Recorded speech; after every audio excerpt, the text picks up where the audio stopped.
Bwana Yesu asifiwe. Bwana Yesu asifiwe sana. Karibu tena kwenye kipindi chetu hiki cha huduma ya Kristo. Nikuombe na nikusihi uwe nami kuanzia mwanzo wa kipindi hiki hadi mwisho wa kipindi hiki. Naomba nianze na kuomba radhi kwa wale wote ambao huwa wanatufuatilia kwenye ibada ya hapa huduma ya Kristo kila siku ya Jumapili.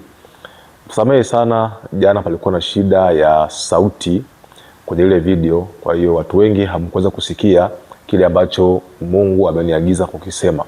Kwa hiyo imenilazimu siku ya leo niweze kurudia kile ambacho Bwana amenisemesha, ili pia ujumbe huu uweze kuwafikia wale ambao Mungu amewakusudia. Kwa hiyo msamehe sana. Sisi bado ni wachanga, huduma hii bado ni changa sana. Kwa hiyo pia tuna uhaba wa watu wa kuendesha haya mambo. Wakati mwingine ndio kunatokea mambo kama haya sasa, lakini msamehe tu, lakini naamini siku moja tutakaa sawa sawa. Basi baada ya kuongea hayo, naamini mmekwisha kutusamehe. Basi naomba tuendelee. Ninaomba leo nitazungumza kuhusu habari ya unabii wa utumishi wa bandari na kwenye eneo la madini. Alafu mwishoni pia nitatoa ushauri wangu katika utumishi wa taifa. Kwa hiyo naomba tu hapo ulipo unisikize vizuri na usifuadi hii video. Kaa chini unisikize vizuri. Na hata pia watumishi wa Mungu, maaskofu, manabii na viongozi mbalimbali, nisikie vizuri hapa. Nitaongea tu kwa hekima na ujumbe huu utawasaidia, utawajenga vizuri. Nitaongea kwenye mlengo wa matunzo ya utumishi. Ni kama naenda sehemu ya 4. Matunzo ya utumishi sehemu ya 4, lakini nitabezi sana leo kwenye mambo ya unabii. Kwa hiyo naomba nitaanza na upande huu wa utumishi wa bandari, ambako Bwana alinisemesha kuhusu matengenezo ya bandari. Kwa naomba tutaongea vizuri hapa kile ambacho Bwana amenisemesha kwa njia ya ndoto. Alafu mtaangalia, mtapima, kama itawafaa basi ni vizuri mkaichukua mkatendea kazi. Lakini kama pia mtaacha, kuna matokeo ambayo mtayaona ambayo yatakuwa sio mazuri. Usiku wa tarehe ya 19 ya mwezi huu wa pili mwaka huu 2026, Bwana akanionyesha, nikamwona aliyekuwa rais wa Tanzania hayati Dr. John Pombe Magufuli. Nikaambiwa muangalie anaelekea wapi. Nikamwona amepiga hatua kwa upole taratibu, akaenda mahali akachuma ua. Na lile ua ni maua yale ambayo mara nyingi huwa watu wanayapanda barazani kule au kwenye fensi. Maua fulani hivi ambayo ni mapana, yana jani pana. Ni kama ua la magimbi, lakini sio gimbi lenyewe, ni aina zile. Alafu lina kama kijani na njano fulani hivi. Nikaona ameenda kuchuma lile ua. Alafu nikaona ameelekea bandarini, bandari kule, lakini pia na maeneo ya madini. Alafu ndugu mmoja ambaye alikuwa ni roho wa Mungu, ila alikuwa ameuvaa mwili, akaniambia, nataka nikupe kazi. Je, hii kazi utaiweza? Nikamwambia ndio. Ingawa katika mwili ni kazi ngumu, lakini nikamwambia ndio, kwa sababu ni mambo ya nchi yangu, itanibidi niweze. Basi akaniambia, nenda kawaambie au nenda katengeneze falsafa mpya itengenezwe au ibadilishwe. Sasa naomba nianze kutafsiri hapa ili tupate ujumbe kwamba Mungu anasemaje kuhusu habari ya utumishi wa bandari. Kuna mambo kule bandari yanaenda kutokea muda sio mrefu.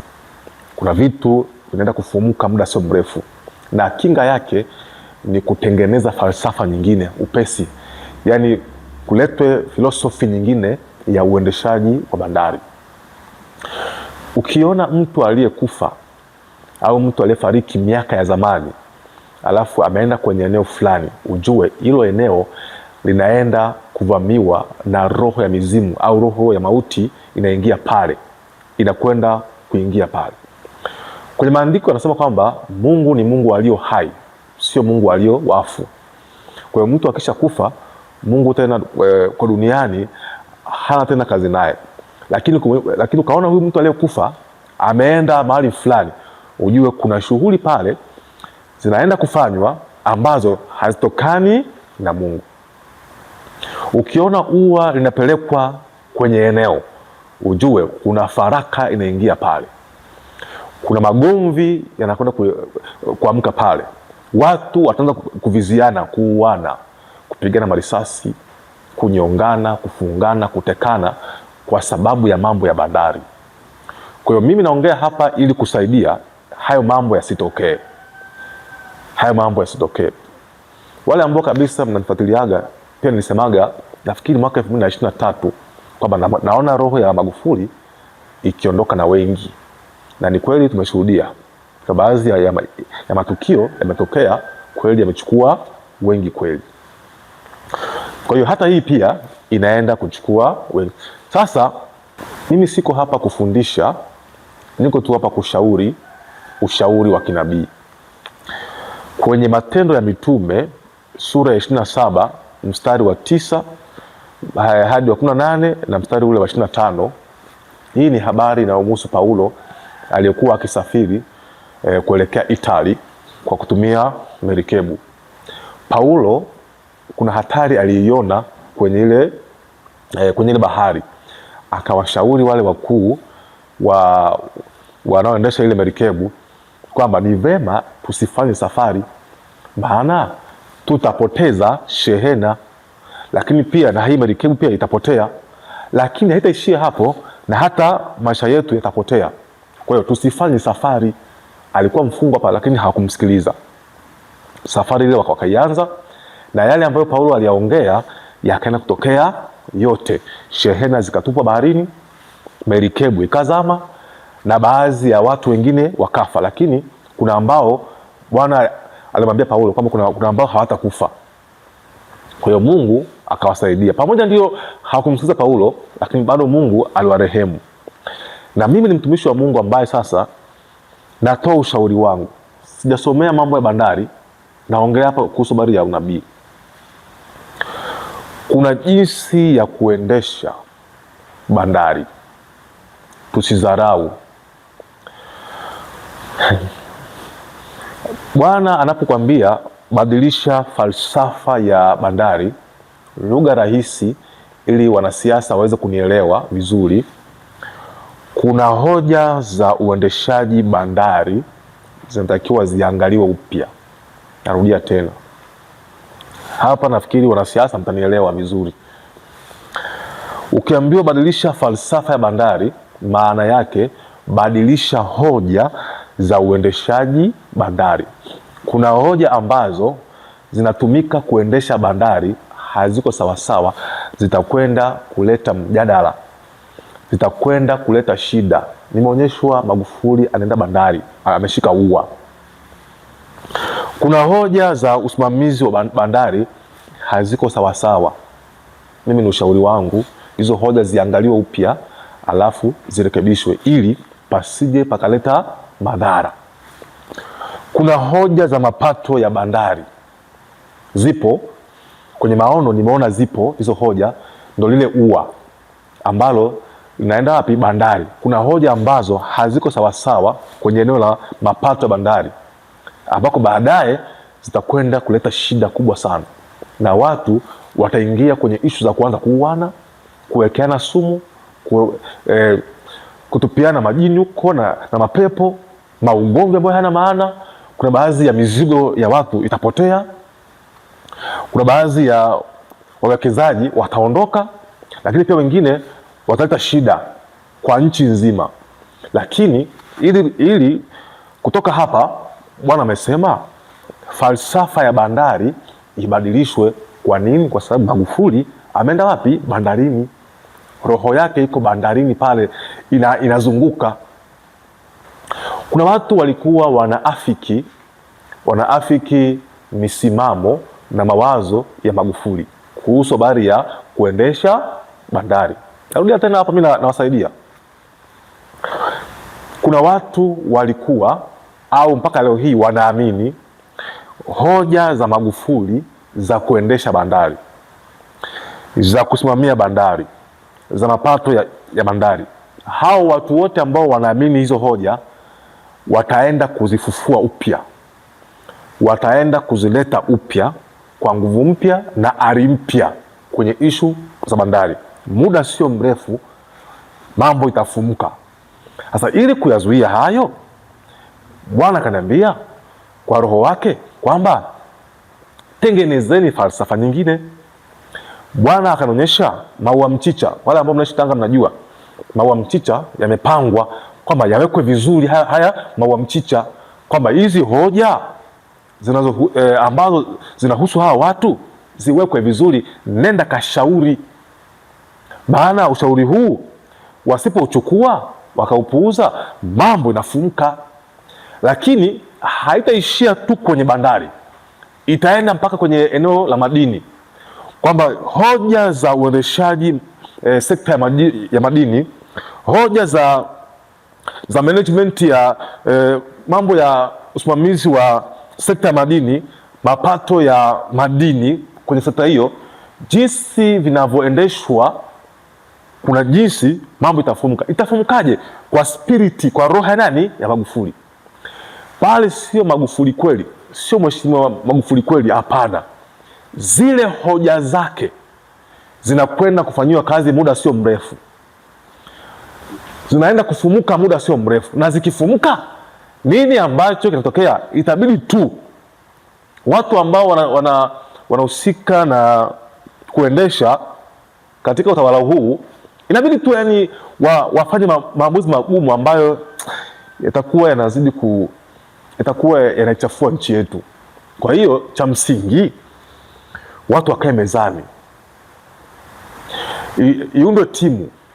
iundwe timu ya watu wa auditing, maauditor, waende wapitie hoja zote ambazo zinahusiana na uendeshaji, usimamizi na mapato kwenye sekta ya bandari au kule bandari, mamlaka ya bandari na sekta za madini, tena hasa kwenye uchimbaji wa madini ya dhahabu.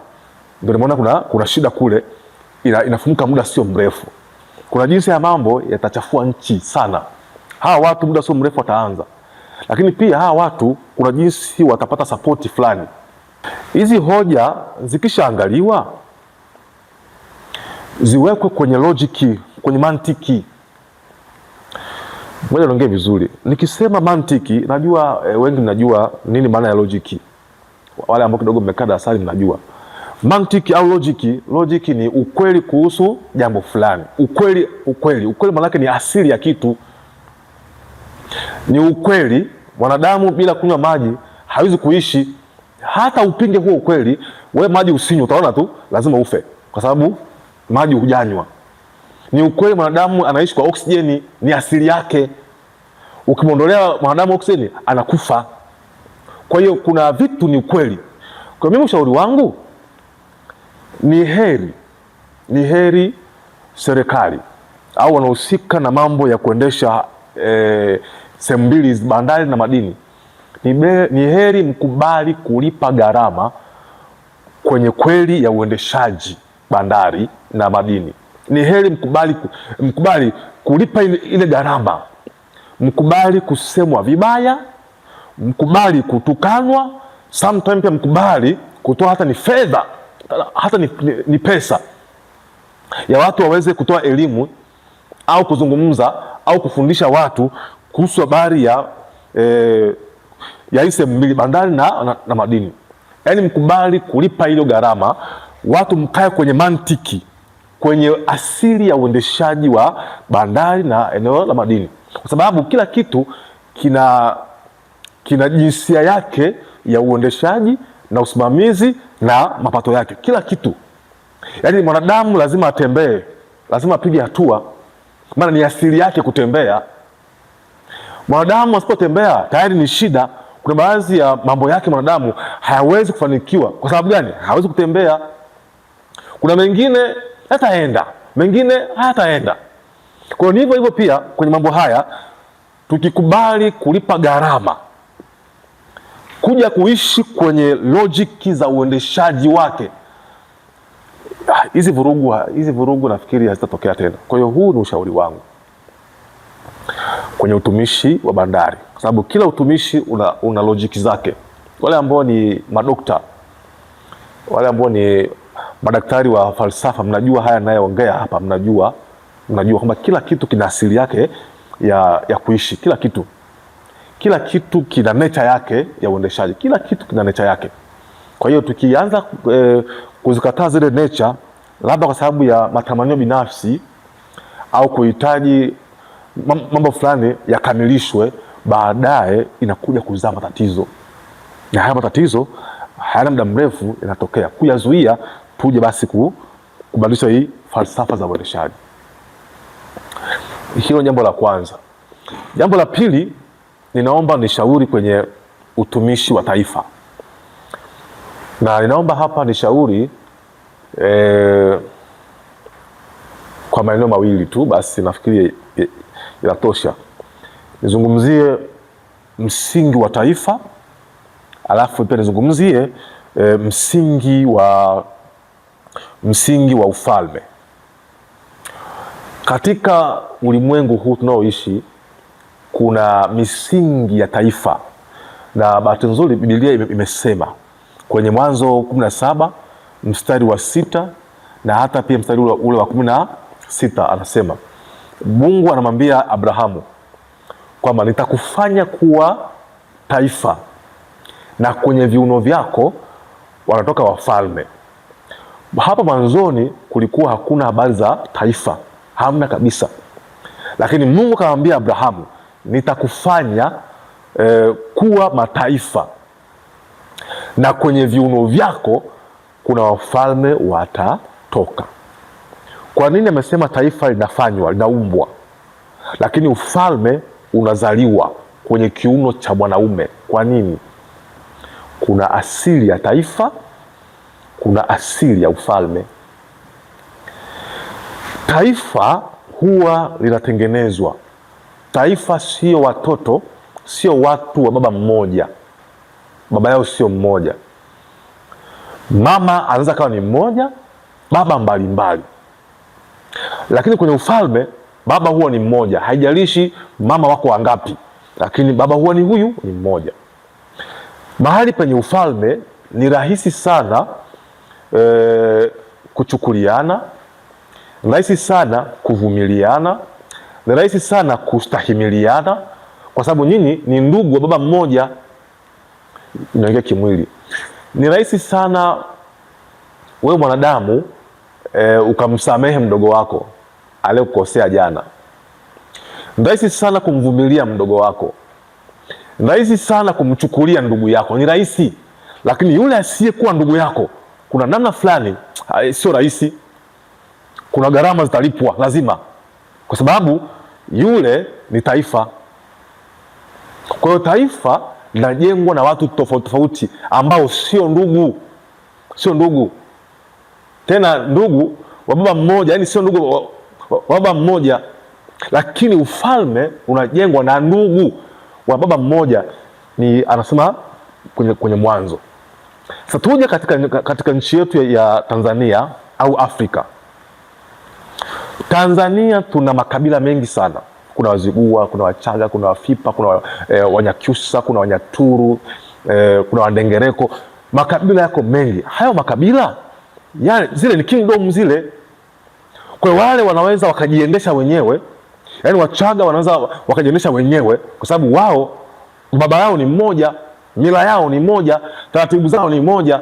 Lakini Mzigua na Mchaga hawezi kuwa kingdom moja, sababu tayari Mzigua ana baba yake, Mchaga na baba yake, si watu wa kiuno kimoja. Ili hawa watu wakae pamoja, washirikiane, lazima wakae kwenye misingi ya kitaifa, sio misingi ya kifalme. Kwa nchi yetu hii tukijaribu kuiendesha kifalme, kama sisi ni ndugu wa baba mmoja, kama sisi ni ndugu tumezaliwa na baba mmoja, tutauana sana, tutauana mno. Watu watakufa every day, never miss, kila siku. Hata pia kwenye kanisa, ili ufalme wa Mungu uje duniani, inabidi watu wazaliwe mara ya pili. Ndio maana ili mtu awe Kristo inabidi azaliwe mara ya pili. Anasema hapa kwenye kitabu kile cha Yohana sura ya 3 mstari wa 3 hadi wa 6. Ukiwa na muda wewe hapa kasoma, anasema lazima anaambiwa pale nani yule, anaambiwa Nikodemu, lazima uzaliwe kwa maji na kwa Roho, maana ambacho kimezaliwa kwa mwili ni mwili na roho ni roho. Lakini kwenye Petro anasema hivi, uzaliwe mara ya pili kwa neno. Kwa hiyo kanisa lazima lizaliwe mara ya pili kwa njia nne hizi, kwa maji, roho, mwili na neno. Na ndio maana hata sisi tunajua, wale ambao ni maaskofu mnajua, ili nguvu za Mungu zije kanisani lazima watu wabatizwe na maji mengi, kuwe na Roho Mtakatifu. Kanisa liwe la kiroho, sio la kijamii, liwe la kiroho. Lazima watu wawe mwili mmoja. Mwili mmoja ni kuoana huko ndani. Hiyo ndio maana ya mwili mmoja. Anasema mwanaume atamwacha baba yake na mama yake, ataambatana na mkewe, nao watakuwa mwili mmoja. Lazima kuwe na hali za kuoana nyinyi kwa nyinyi, ndio mwili mmoja. Ili nini? Ufalme wa mbinguni ushuke. Maana Yesu amesemaje? Usipozaliwa mara ya pili hamwezi kuuona ufalme wa Mungu. Kwa ili uone ufalme wa Mungu lazima mtu azaliwe, uwe mzao, uwe ni mzao wa Mungu. Unazaliwaje? Mambo haya: maji, ubatizo maji mengi, muwe ni watu wa rohoni, pia muwe pia mzaliwe katika mwili. Kwa jinsi gani? Muoane nyinyi kwa nyinyi. Alafu uzaliwe kwa neno, imani iingie hapo Mungu anashuka. Mahali ambako hakuna mambo haya manne, hamna Mungu. Tunguza kanisa lote lile ambalo halina misingi ya haya mambo manne haya, ufalme wa Mungu hapa haushuki. Kwa sababu ufalme unadai maji, ubatizo wa maji mengi. Ufalme unadai Roho Mtakatifu, mwongozo kwa Roho. Ufalme unadai muwe mwili mmoja, yani muoane nyinyi kwa nyinyi. Ufalme unadai imani, neno. Mwenye haki ataishi kwa imani, kwa neno. Makanisa mengi ambayo yana matatizo, hayana upako, hayana nguvu za Mungu, kwa sababu mambo haya manne ambayo ndio msingi wa ufalme wa Mungu hayapo. Mataifa mengi ambayo leo hii yana matatizo ni kwa sababu lenyewe ni taifa, lakini jinsi linavyoendeshwa ni kwa misingi ya kifalme, kingdom. Kwa maana hawa watu sio ndugu sio ndugu, lakini linavyoendeshwa kama ndugu, utumishi wa taifa unaharibika, taifa linaingia kwenye machafuko. Haya mambo alikuwa anayafanya aliyekuwa rais wa Jamhuri ya Muungano wa Tanzania, Magufuli. Alikuwa akifanya haya mambo. Ndio maana kuna maeneo Magufuli alikuwa watu wanamkubali sana, maeneo mengine hawamkubali. Raia hawa wa chini hawa ambao hawajui mambo ya uongozi wa juu ukoje, hawaelewi mambo ya contract za kimataifa zimekaaje, hawajui madhara ya mikataba ile ya kimataifa. Maana kuna baadhi ya mikataba ya kimataifa lazima tutaingia tu, otherwise vikwazo vitaanza na nchi itakolapsi kiuchumi iko hivyo. Sasa hawa wasiojua walikuwa wanashangilia, lakini wanaojua wanajua ni kweli huyu mtu anafanya haya, lakini huko mbeleni ni shida. Kwa hiyo kuna maeneo ndiyo alikuwa ana changamoto zake na mema yake. Ndio maana ukiangalia kipindi cha utawala wa Magufuli, kuna mambo kweli hatukatai yalikuwa ni mazuri. Kwa mfano discipline kwenye nidhamu ya utumishi ilikuwepo, hakuna kuzungushwa. Ukiwa una hitaji lako ukaenda kwenye ofisi za serikali ulikuwa uzungushwi. Lakini kuna baadhi ya mambo yalikuwa hayako sawa. Kwa sababu gani? Kuna jinsi fulani yule baba alikuwa anatupeleka kifalme, alikuwa anaenda kifalme. Kwa hiyo ushauri wangu kwa viongozi wajao na hata pia walioko sasa hivi, hebu tuangalie upya falsafa ya taifa, utumishi wa taifa. Tuziangalie lojiki, mantiki, asili ya Tanzania ni nani? Watanzania sio ndugu sio ndugu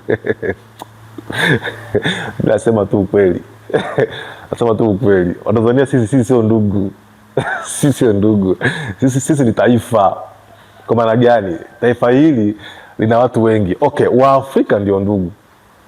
Yaani tukija kwa issue ya Waafrika ni ndugu, kwa sababu Waafrika kuna tabia ambazo tunafanana kama Waafrika. Kuna tabia ambazo tunafanana. Kuna tabia ambazo Waarabu wanafanana. Kuna tabia ambazo Wahindi wanafanana. Kuna tabia ambazo Wazungu wanafanana, Wachina. Yaani kuna tabia ambazo, kwa mfano okay, niache. Tusimtolee mtu mfano hapo. Lakini sasa ukiangalia wale ambao kuna tabia wanafanana, basi hawa wanakuwa ni ndugu. Kwa hiyo kwa issue ya Kiafrika kweli baba yetu ni huyu mmoja, Kushi mmoja tu. Kwa hiyo kama Waafrika tunaweza tukajenga kingdom, tukaunda kingdom, ufalme. Lakini ukija kwenye hivi partition hivi, havina undugu hivi havina hivi havina. Ndio maana kitu ambacho alifanya Nyerere, baba wa taifa, watu walikuwa wana vikingdom vyao. Wachaga wana mambo yao, Wasukuma wana mambo yao. Kulikuwa na vita ya ukabila. Wale ambao mnafahamu, watu ambao mna umri kidogo, mnajua kulikuwa na vita ya ukabila ilikuwa ikiendelea, wafugaji na wakulima. Kabila hili lilikuwepo.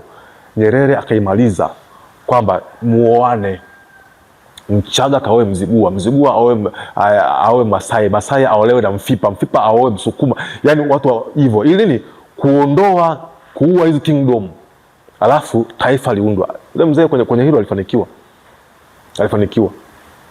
Mambo yakafa. Nyinyi mnajua hata kuunganisha ufalme mmoja na ufalme mwingine, inabidi mfalme wa huku aende akaoe kule. Ukienda kuoa kule, tayari umevunja ufalme. Tayari ufalme umeuvunja, mnakuwa taifa moja sasa. Unafahamu hicho kitu? That's why pia hata Solomoni alikuwa ana wake 700. Lengo sio starehe, ilikuwa ni kuunga mataifa. Mimi leo hii nimeoa kule Kenya. Mimi ni mfalme wa Tanzania, nikaoa kule Kenya.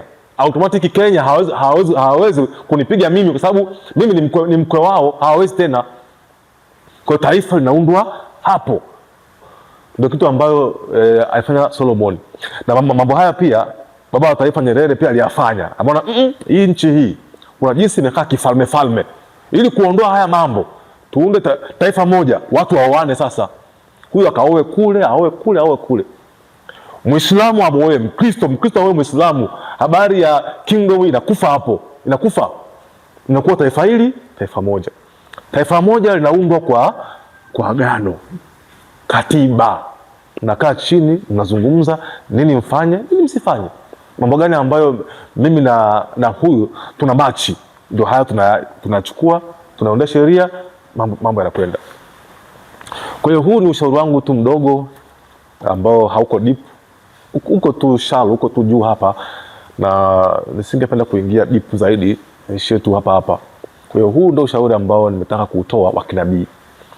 Lakini kama usipozingatiwa, baadaye utatuletea shida. Sisi ndio watumishi wa karne hii. Ndio, karne hii ya 21. Sisi ndio watumishi wa karne hii. Mimi ndio mtumishi. Mimi ndio nabii wa karne hii ambaye ninashauri kinabii ili kusaidia nchi. Mimi sio adui wa serikali kabisa. Mimi ni mshauri wa serikali. Natoa mchango wangu wa mawazo ambao utamuinua raia kawaida na uongozi wake. Utamuinua kiongozi na raia wake. Yaani uko hapo unainua wote. Hauko upande mmoja. Tuachane na mambo ya kale. Ya kale yameshapita, tugange yajayo sasa. Ya kale yameshapita, tugange yajayo. Maana pia wakati mwingine kuna watu leo hii wananihukumu kwa mambo yaliyopita. Kuna wakati lazima upige kelele, watu kusikie. Lazima upige kelele. Jamani, ni huku, niko huku, nisikilizeni, niko huku. Lazima make some noise, watu wakusikie. Waseme, kuna nini huko Arusha? Kuna nini? Hebu tuangalie. Kwa hiyo kuna wakati lazima wale ambao mnafahamu mambo ya marketing, mambo ya brand management, jinsi ya kusimamia brand, mnajua. Kuna wakati lazima make some noise, upige kelele. Wewe ni mbuzi huko kwenye kichaka kimekuseta huko, lazima upige kelele ili mchungaji asikie. Wewe ni kondoo umekamatwa na miba imekustaki mahali hivi, lazima upige kelele kwa nguvu wasikie. Wakisikia watakuja, utaokolewa pale. Kwa hiyo kuna wakati Mungu akikutuma na wewe ni mtu mdogo sana, lazima utafute cha kufanya ili ile message iweze kufika, na ikifika tu basi kile ambacho sasa Bwana amekutuma ukifanya kwa ajili ya eneo lako, basi ndio unakifanya. Kwa hiyo mimi namshukuru Mungu, nilipiga kelele na kweli mmenisikia, na leo ndio sasa natoa mashauri yangu ambayo Bwana amenituma kushauri kwa ajili ya nchi yetu ili iweze kufanikiwa. Basi Bwana abariki sana. Kuanzia siku ya leo tutakuwa na maombi ya siku 35. Ni maombi ya kuomba kwa ajili ya watu wa Mungu kufunguliwa na kukombolewa, watu wa Mungu tulioko duniani, si tu Tanzania, duniani kwa ujumla. Kwa hiyo nikushauri tu uhudhurie maombi haya. Tutakuwa tunarusha live kila siku muda wa saa 12 kamili mpaka saa 1 kamili. Tutakuwa na maombi ya mfululizo kufunguliwa, na maombi haya tutahitimisha siku ya Pasaka. Tuna pass over, tunavushwa. Kwa ni maombi ya kuvuka kwenye changamoto za ndoa, katika uchumi, katika maisha, familia, kuvushwa hapo. Kwa tuna maombi ya siku 35. Tunahitimisha siku ile ya Pasaka. Kwa hiyo hudhuria kila siku kuanzia leo hii, kila siku kuanzia leo tarehe 23, kila siku mpaka siku ya 35. Basi Mungu abariki sana. Namba yetu inapita hapo chini vizuri, unaweza pia kuachilia sadaka yako hapo. Kama ni zaka, Mungu amekusaidia mahali fulani umefanikiwa, tolea hapo sehemu ya 10. Toa sehemu ya 10. Sehemu ya 10 ije hapa ifanye kazi ya Mungu. Usitake Mungu akusaidie alafu na wewe you are nothing kwa Mungu. Yaani huna ambacho Mungu anamfanyia. Yaani Mungu akusaidie upate pesa alafu kwenye hela yako tena hutaki kutoa hata 10% ije hapa ifanye kazi ya Mungu. Alafu utaka Mungu akusaidie. Utasaidiwa leo lakini kesho atakuacha. Lakini kama Mungu anakuinua ukatoa na sehemu ya 10 ikaja hapa ikafanya kazi ya Mungu, basi Mungu atakuwa kila siku anakuinua, mambo yako yanakuwa ni mepesi. Basi ubarikiwe sana, uwe na siku njema mpaka tena baadaye jioni saa 12. Amen.